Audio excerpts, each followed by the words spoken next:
maintenant, on est dans une situation où c'est ce que vous dites qui renforce l'extrémisme. Quand vous dites que l'immigration pose un problème, il faut aussi parler des avantages de l'immigration.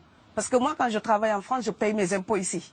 Donc les étrangers qui sont là, il y a une partie qui peut travailler et envoyer au pays aider. La majorité paye ses impôts, s'installe dans vos pays, enrichit vos pays. Donc ce sont des citoyens productifs. Après, il faut voir, il y a une minorité qui vient, il y a des morts, certes. Mais je voulais souligner une chose. Le discours que vous avez, il est encore légitime tant que l'Afrique restera muette. Et moi, aujourd'hui, je voulais m'indigner pour le silence de l'Union africaine. Les gens là qui meurent sur les plages, et je mesure mes mots, si c'était des Blancs, la terre entière serait en train de trembler. Ce sont des Noirs et des Arabes. Alors eux, quand ils meurent, ça coûte moins cher.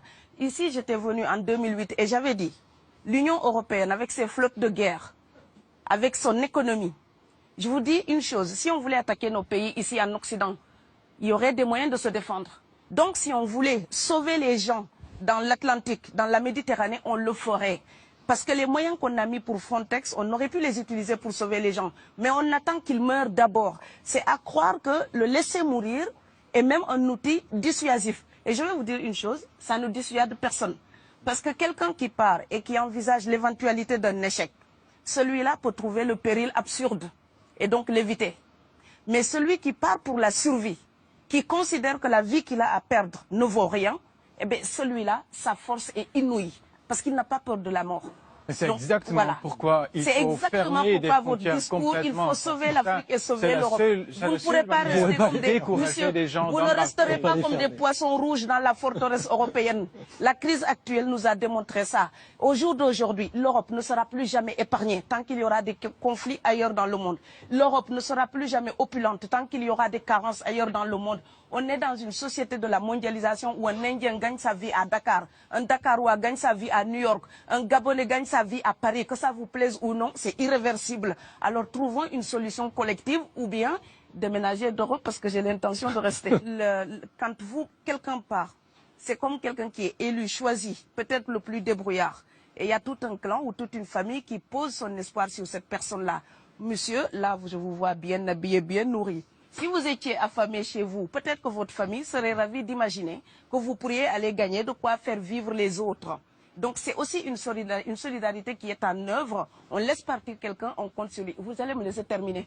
Et Schengen, entre guillemets Schengen, ça me permet d'être invité aux Pays-Bas, monsieur, donner des conférences dans vos universités. Quand ils trouvent que mon cerveau est convenable, là, ils l'utilisent. Par contre, ils sont embêtés à l'idée d'avoir mon frère, qui n'est pas aussi diplômé que moi et qui pourrait avoir peut-être envie de travailler dans le bâtiment. Donc, vos pays deviennent schizophrènes.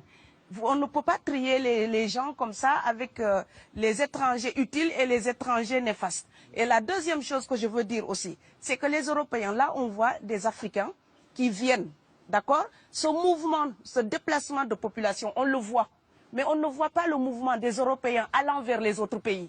Alors celui-là, c'est le mouvement des puissants, ceux qui ont l'argent, ceux qui ont le bon passeport. Donc vous allez au Sénégal, vous allez au Mali, vous allez dans n'importe quel pays du monde, au Canada, aux États-Unis, partout où je vais, et je voyage tout le temps, je croise des Français, des Allemands, des Hollandais. Je les rencontre partout sur cette planète parce qu'ils ont le bon passeport.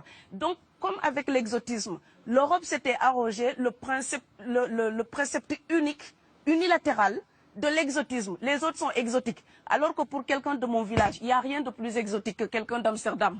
Maintenant, pour l'étranger aussi, pour les voyages des temps modernes avec la mondialisation, quand les pauvres viennent vers vous, il y a des mouvements de foule qu'il faut bloquer. Mais quand vous, avec votre passeport et avec toutes les prétentions que cela donne, vous débarquez dans les pays du tiers-monde, là, vous êtes en terrain conquis. Donc, on voit les pauvres qui se déplacent, on ne voit pas les riches qui investissent dans nos pays. L'Afrique se développe en taux entre 5 et 10%. Ce n'est plus de la progression, c'est de la surchauffe.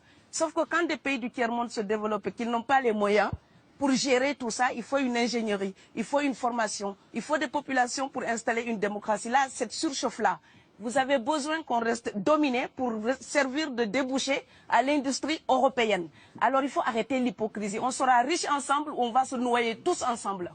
Et je pense que l'Afrique et l'Europe, par exemple, sont là comme des enfants qui se regardent à travers un miroir déformant.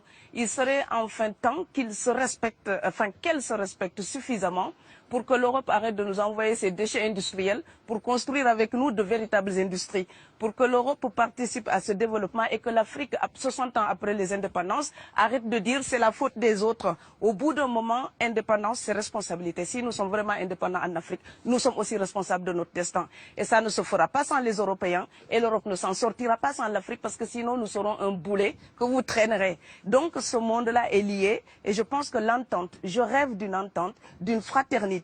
Oui, je sais, ça fait bisounours. Mais il me faut garder cette utopie-là pour garder le courage d'écrire toutes les nuits. Parce que j'ai fait le vent de l'Atlantique il y a bientôt 12 ans. Aujourd'hui, à l'époque, quand je parlais de dizaines de morts dans l'Atlantique, on me disait « tu exagères ». Maintenant qu'on les ramasse par milliers, je suis absolument triste de devoir réaliser tout simplement qu'en tant qu'auteur, je ne fais que répondre à l'injonction de Schiller. La dignité de l'homme est remise entre vos mains, gardez-la.